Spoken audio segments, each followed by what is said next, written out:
we really do push our CSRs to identify self-service options for all of our customers. Mm-hmm. Our goals were never far-fetched; they were reasonable. So, for example, 12%, right, of your calls can call back Mm-hmm. without anything coming across. Because we know there are just going to be some customers that just call us back. But Mm-hmm. RCR is the one that definitely I was focused more on and had to pivot when we opened up the treasure chest options, because then I was able to see the value in reducing our call per contact, Mm-hmm. which is our AHT.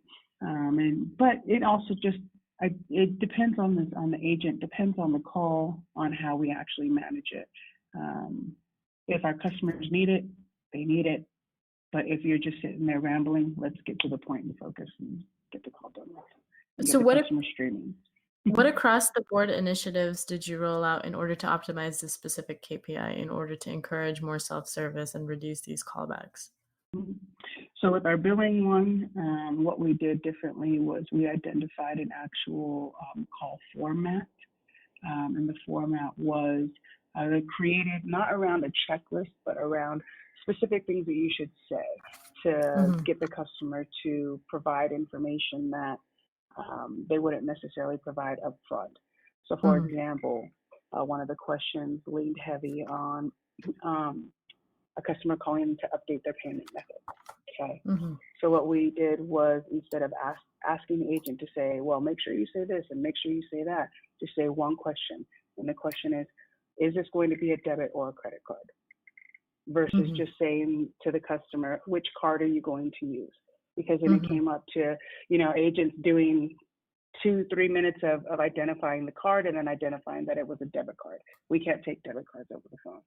Mm-hmm. So shortening our probing questions and providing an outline of how these calls would look. So it was 4 questions. Is it a debit or a credit card? What other payment options would you like to use, right? And have you heard about our gift cards? And the last one was, you can also go through a third party. Mm-hmm. So just offering different payment options in that manner or in that format opened up the conversation to more of, let's identify a way that we can get you back to streaming versus your money doesn't have any card, or your card doesn't have any money on it. Or do you have another card? Or do you have someone else that can give you a card? So we just kind of shortened the questions and kept it specific.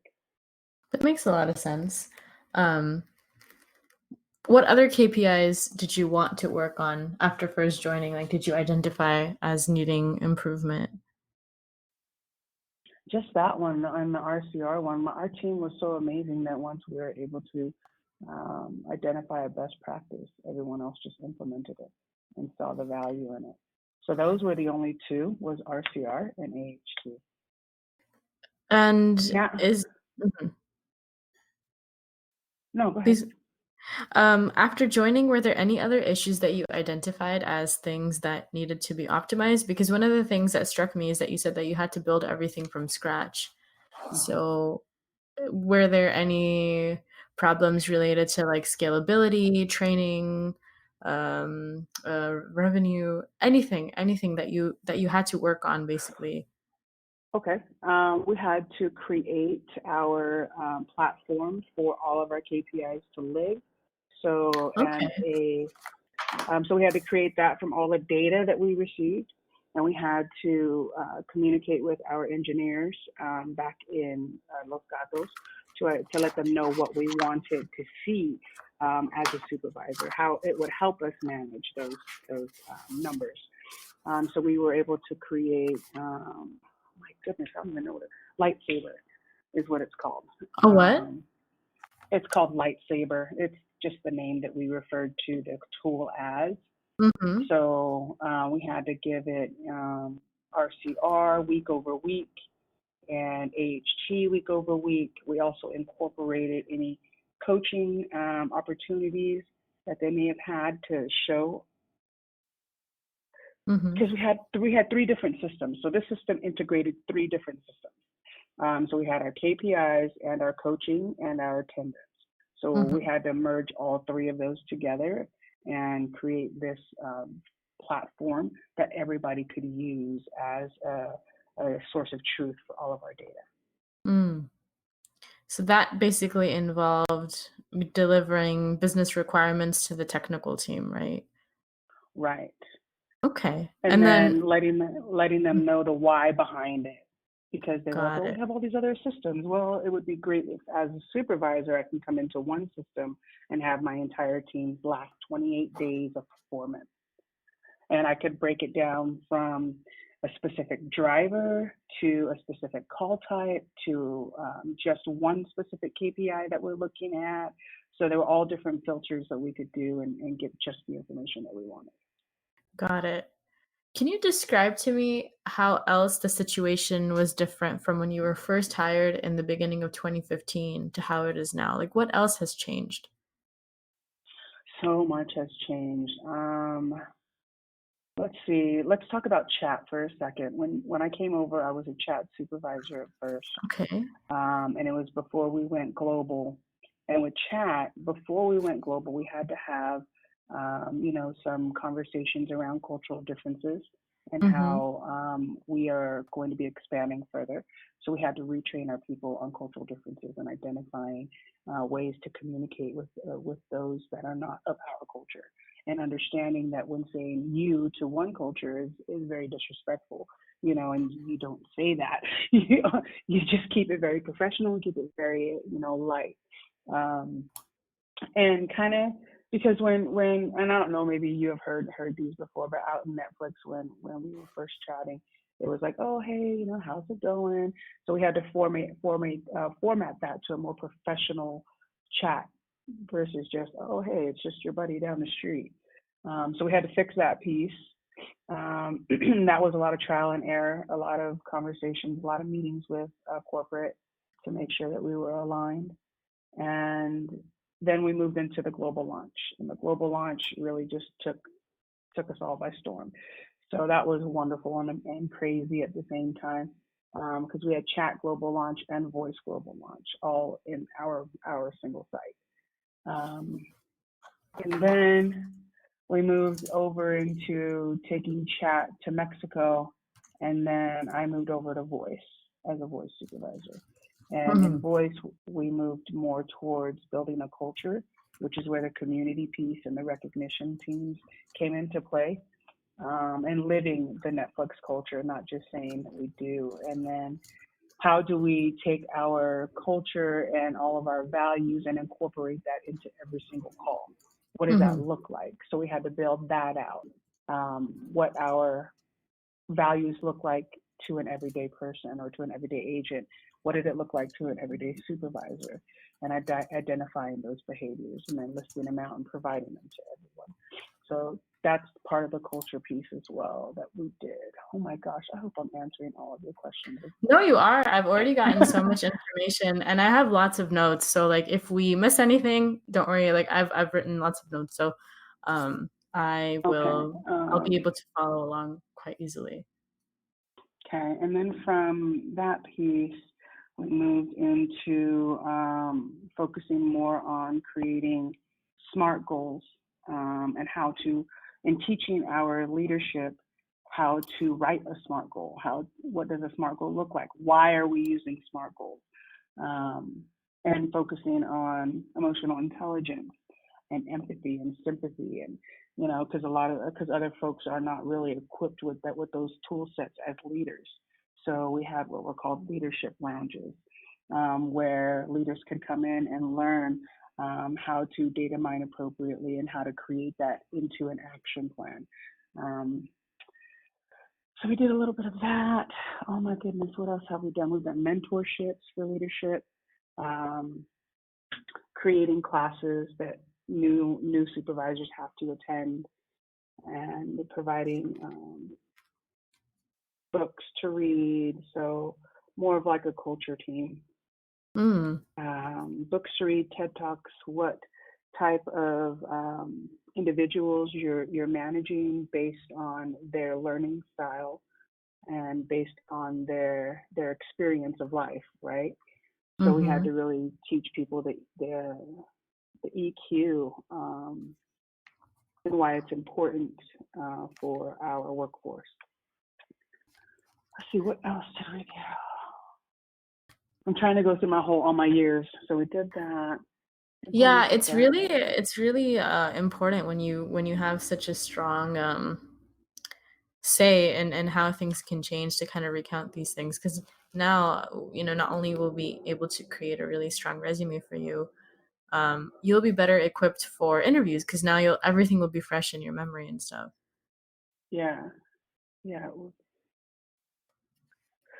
I'm trying to think what else. What else? Oh my gosh, that with Netflix, it was so nice, because we were able just to innovate. And if we had a great idea, we would just write up a quick memo and throw it together and bring it to senior leadership and say, hey, this is what we want to do. Mm-hmm. And they were like, all right, go for it.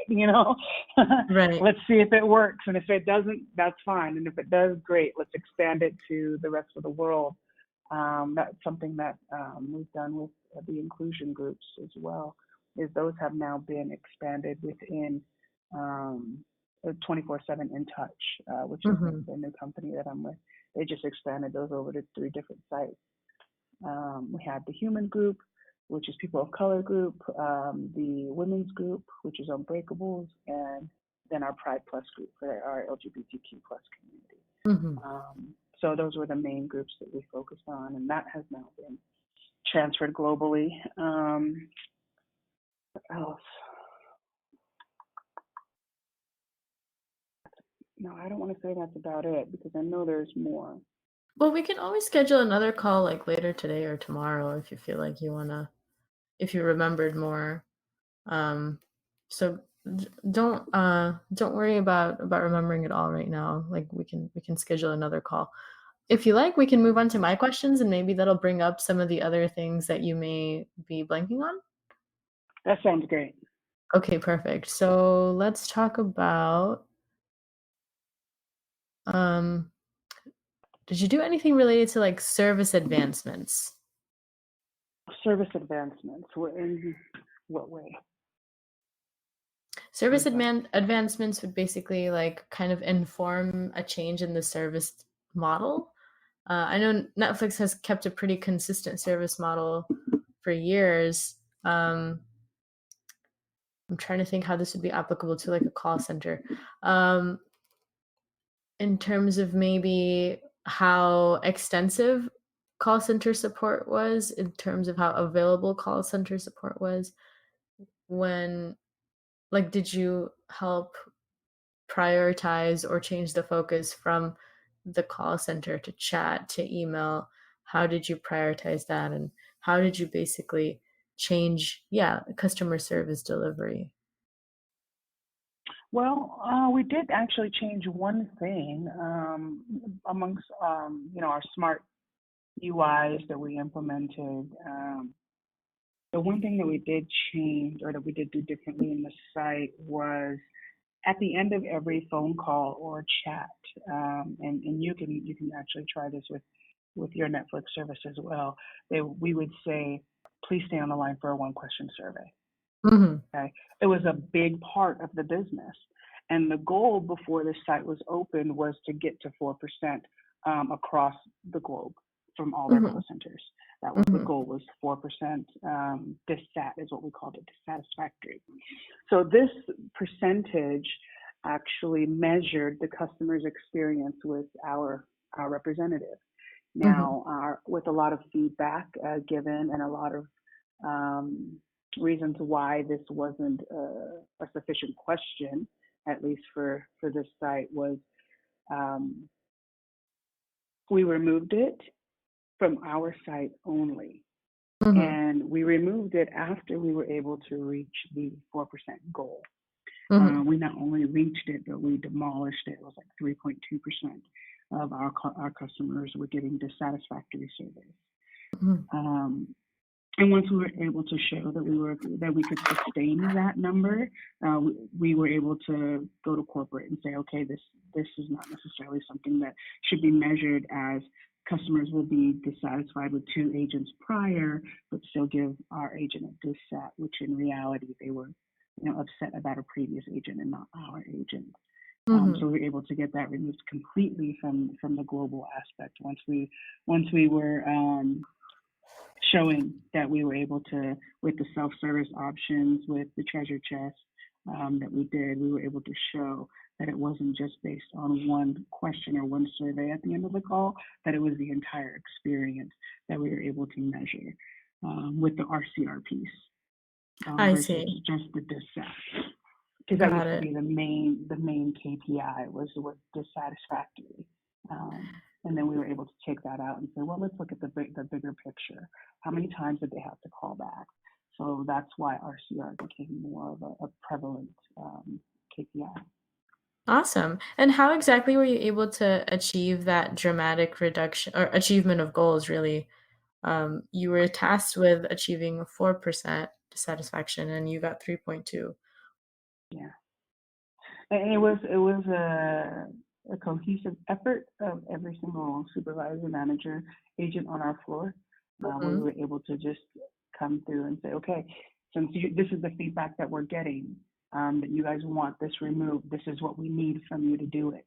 So we were able to partner really well with our workforce and hold ourselves accountable and make sure we were doing multiple call listening instead of just 1 or 2 a week. We went to 5 to 6 a week per agent, making sure that we're giving feedback in the moment and not just waiting for a one-on-one, and holding everyone accountable in all honesty. And then it just became a competition, like who was going to get the lowest from the supervisor perspective. And then once we were able to achieve that, that's when we started sharing the best practices, and that's how the treasure chest was born, was through those best practices of identifying our RCRs. Awesome. That's a really great accomplishment. Let me see what else I have in my notes. Did you identify